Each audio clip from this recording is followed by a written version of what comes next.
1,000 บาทไทยแลกเป็นเงินลาวได้700,000 กีบป๊าดทุกคนแล้วเงินเดือนพี่ๆคนไทยคิดว่าสิได้จักล้านเว้าแล้วกะอยากไปเฮ็ดงานอยู่ประเทศไทยน้องลาแม่นอยากไปแบบเรทเงินขึ้นสูงอ่ะช่วงนี้คือแบบเรทเงินแข่งค่าแฮงทุกคนพี่ๆคนไทยหรือว่าแรงงานลาวที่ไปเฮ็ดงานประเทศไทยได้เงินเดือนหลายสำใดทุกคนได้จักหมื่นแล้วจะตกอยู่ที่เงินลาวจักล้านบ่แม่นแบบเป็น10ล้าน20ล้านพุ่นบ่สบายดีสวัสดีจ้าสวัสดีพี่ๆ FC ทางฝั่งไทยแล้วก็ฝั่งลาวเนาะมื้อนี้มาพบกับน้องขวัญสาวลาวสบายดีคือน้องลอล่ามากับน้องลอล่าอีกแล้วเนาะทุกคนมื้อนี้เฮาก็จะมาอัปเดตเรทเงินเนาะแม่นนี่คือ 1,000 บาทไทยเลขมาเป็นเงินกีบเดี๋ยวมื้อนี้น้องขวัญจะมานับให้เบิ่งทุกคนว่าได้เท่าใดเนาะไปเลขมามื้อเช้าน้องขวัญกับน้องลาไปเลขมามื้อเช้ามื้อนี้วันที่22เนาะวันที่22เดือน1 2026ทุกคนว่าเรทเงินบาทจะแข่งค่าสำหรับทุกคนมานับเบิ่งว่าจะได้เท่าใดเนาะนี่แหละอันนี้ 100,000 200,000 300,000 400,000 500,000 600,000 700,000ทุกคนอัตราแลกเปลี่ยนล่าสุดมื้อนี้เลยตอนเช้าเลยเนาะได้700,000กีบแล้วทุกคนเงิน 1,000 บาทนะโอ้โหบอกได้เลยเนาะว่าเงินบาทตอนนี้คือแข่งค่าแฮงอยู่ในประเทศลาวสาวลาวก็สิบ่ได้แบบไปเฮ็ดงานอยู่ประเทศไทยว่าบัดนี้ น้องลอลาไปเพราะไปเฮ็ดงานอยู่ประเทศไทยอยากไปเนาะคิดเบิ่งว่าเงินประเทศไทยใบเดียวได้ฮอด700,000กีบมาแลกเป็นเงินลาวได้หลายแม่นนี่แหละเนาะทุกคนมื้อนี้เดี๋ยวน้องขวัญสิมาเล่ามาบอกอัตราเงินบาทไทยหรือว่าพิพิธาเนาะเพื่อแบบมีพี่ๆคนใดที่แบบอยากมาเที่ยวประเทศไทยจะได้ฮู้ว่าตอนนี้เรทเงินเท่าใดแล้วก็คือเฮาไปแลกมามื้อเช้าจะได้700,000ทุกคนนี่แหละเนาะถ้าพี่ๆคนใดที่อยากมาเที่ยวประเทศลาวก็มาได้ใช้เงินบ่หลายเนาะแม่นใช้เงินบ่หลายเพราะว่าเงินบาทตอนนี้มันแบบมันพุ่งแล้วก็ถ้าเป็นพี่ๆคนไทยก็จะแบบโอ้โหเอามาแลกเงินบาทมาแลกสัก10,000อ่ะบอกเลยว่าเที่ยวเต็มที่แม่นเหลือเงินกลับพอได้เงินเป็นปึกใหญ่เลยแหละขนาดนี้คือแบงค์เดียวนะนี่แค่ 1,000 เนาะยังได้หลายป่านนี้อ่ะพี่ๆคิดดูถ้าแบบมาแลกสัก10,000เพื่อมาเที่ยวประเทศลาวแบบนี้คุ้มค่าแน่นอนเนาะทุกคนเนาะมื้อนี้ก็เลยสิมาบอกว่าอัตราแลกเปลี่ยนอยู่ลาวตอนนี้ก็คือเพื่อพี่ๆคนใดที่ได้ข้ามมาเที่ยวเนาะมาเล่นฟังไทยแต่ว่าตอนนี้ก็คือในใจสาวลาวนี่อยากไปเฮ็ดงานอยู่ประเทศไทยแล้วได้บาทนี่ เงินบาทแข็งค่าขนาดนี้เนาะแม่นสาวลาวหรือว่าแรงงานลาวหลายๆก็คือเข้าไปเฮ็ดงานอยู่ประเทศไทยแล้วยิ่งช่วงนี้แบบเพิ่นมีปัญหาเนาะแรงงานเขมรเข้ามาเฮ็ดงานประเทศไทยบ่ได้แล้วแรงงานลาวก็จะมีสิทธิ์หลายในการที่เข้าไปเฮ็ดงานอยู่ประเทศไทยแต่ก็จะต้องไปถูกต้องตามกฎหมายเด้ อายุฮอดแล้วบ่จึงอยากไปเฮ็ดงานอยู่ประเทศไทยอายุยังบ่ฮอดเทื่ออายุยังบ่ฮอดเทื่อติถามพี่เพิ่นดูว่าอายุเท่าใดเพิ่นจึงแบบว่ารับไปเฮ็ดงานอยู่ประเทศไทยถ้าเกิดเป็นคนลาวเนาะแม่นแล้วแบบอายุประมาณแบบ18 19ปีหรือ20ปีแบบนี้แบบเพิ่นอนุญาตหรือยังเพิ่นรับไปเฮ็ดงานหรือยังเนาะอันนี้เฮาก็บ่ฮู้เพราะว่ายังบ่เคยไปถึงสิบ่เคยไปทุกคนแต่หัวใจก็อยู่ฝั่งไทยแล้วเด้นี่ เนาะแม่นพอเห็นเศรษฐกิจบ้านเมืองเฮาแล้วเพิ่นว่าน่ะไปเฮ็ดงานอยู่ประเทศไทยนี่ได้หลายนะบ่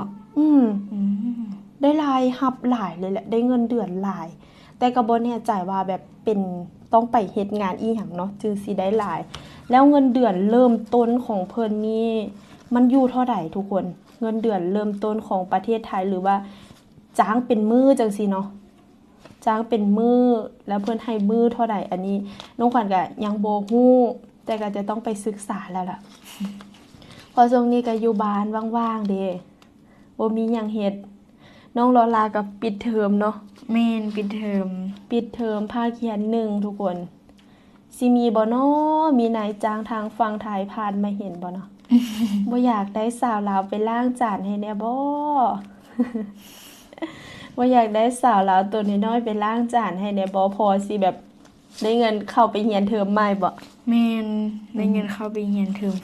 2อันนี้ก็ปิดภาคเรียนเทอม1เนาะก็จะมาประมาณปิดอยู่2อาทิตย์นี่แหละทุกคนถึงได้เห็นหน้าน้องลานะแต่น้องลาพอน้องลามาหาน้องขวัญเพิ่นว่าไปแลกเงินมื้อเช้านี้ได้หลายอยากไปเฮ็ดงานอยู่ฝั่งไทยแล้ว อยากไปเฮ็ดงานอยู่ฝั่งไทยเพิ่นว่าบ่มีนายจ้างไทยใจดีจักคนแน่บ่สิรับสาวลาวไปเฮ็ดงานเนาะค่าของชีพก็ถือว่าเงินบาทแข็งค่าแบบนี้ค่าของชีพก็สูงเนาะ แม่น ถ้าแบบเฮาไปเฮ็ดงาน แล้วได้ค่าจ้างจากฝั่งไทยได้เป็นเงินไทยพอมาแลกเป็นเงินลาวก็โอ้โห หลายเติบ อยู่ได้หลายเลยแหละ ประมาณแบบ 2,000 เนาะ 2,000 ก็จะได้ล้านกว่าเลยเด้ถ้าเป็นเงินลาวจะได้ล้าน400,000กีบเนาะ แม่น ใช้ได้โดนบ่ล้าน400,000กีบ ดน ถ้าสมมุติไปเฮ็ดงานนำอยู่ฝั่งไทยประมาณ2อาทิตย์14วันแบบนี้ ได้ค่าจ้าง 2,000 แบบนี้ จะใช้ได้จักเดือน 2 เดือนบ่ 2เดือนพุ่นโอ้ไปโรงเรียนนี่แบบต้องมีค่าหยังแหน่มีค่าใช้จ่ายหลายบ่ ก็บ่ได้หลาย มากินข้าวอยู่เรือนสิบ่ แม่น โอ้นี่แหละเนาะทุกคนวาสนาสาวลาว อยากไปเฮ็ดงานอยู่ประเทศไทย แต่ประเทศไทยนี่เพิ่นสิรับบ่ล่ะอายุเท่าใดแล้ว อายุ14 ปี สาวลาวอายุ14 ปีเพิ่นคือสิบ่รับเพิ่นว่าโอ้ยอายันติดคุกเพิ่นว่า ใส่แรงงานเด็กสิเด้เนาะแต่ก็ถึงสิบ่ทันมีบุญวาสนาไปเฮ็ดงานก็ขอไปเที่ยวเนาะ แม่นเขาไปเที่ยว เขาไปเที่ยวพักผ่อนหย่อนใจสิวะระหว่างปิดเทอมเนาะน้องลากะว่างก็เลยมาเล่นมาหาน้องขวัญเนาะทุกคนเนาะในช่วงระยะปิดเทอมนี้ก็เลย อยากไปเที่ยวประเทศไทยนํบ่น้องปัน อยากไป อยากไป ไปบ่ไปหาไอ้บ่าวฝั่งไทยนี่ ไปแล้วเนาะ มีพี่ๆผู้ใหญ่ใจดีพาไปแน่เด้เพิ่นว่า สะพานมิตรภาพไทยลาวเพิ่นก็เปิดแล้วเด้ไปง่ายบัดนี้ไปง่ายข้ามง่ายแล้วสะพานมิตรภาพไทยลาวแห่งที่5เนาะทุกคนจากบ้านเฮาไปก็บ่ไกลเนาะ ประมาณ1ชั่วโมง ประมาณ1ชั่วโมงก็ฮอดทุกคน แต่มีเงินบ่ล่ะบัด บ่มี ติดอย่างเดียวที่บ่มีเงิน ติดอย่างเดียวติดที่บ่มีเงินน่ะค่อยเก็บเด้ค่อยเก็บไปเทื่อละหน่อย เพื่อแบบว่าปิดภาคเรียน2เนาะภาคเรียน2จะปิดดนเนาะ แม่น บางเทีมีพี่ๆมีผู้ใหญ่ใจดีรับไปเฮ็ดงานฝั่งไทยจะได้รายได้หลายๆเพิ่นว่าเนาะและนี่แล้วเนาะทุกคนเนาะอันนี้ก็คือน้องขวัญมาอัปเดตเรทเงินในวันที่22ให้พี่ๆทุกคนได้ฮู้ว่าตอนนี้เงินบาทไทยอยู่ในประเทศลาวเนาะแลกได้เท่าใดก็คือได้ 700,000 เด้อทุกคน ตอนนี้คือได้ 700,000 แล้วเนาะถ้าพี่ๆคนใดที่มาเที่ยว แต่ว่าแต่ละมื้อก็บ่คือกันเด้ทุกคน ช่วงนี้มันขึ้นหลายเนาะ แม่นส่วนนี้ขึ้นหลาย แข่งค่าหลายเลยแหละอาทิตย์ประมาณอาทิตย์นี้อะคือแบบขึ้นแบบโหวบเนาะขึ้นแบบไวแต่ก็บ่ฮู้ว่าจะประมาณวันที่เท่าใดเพิ่นจะลงเนาะทุกคนเนาะอันนี้ก็คือมาอัปเดตเรทวันที่22เด้อทุกคนเด้อพี่ๆคนใดที่มาเที่ยวประเทศลาวก็มาได้ยินดีต้อนรับเนาะทุกคนเนาะก็ฝากไว้ส่ำนี้คลิปนี้พี่ๆคนใดที่คิดเห็นอีหยังหรือว่าอยากฮู้หยังในเงินกีบเงิน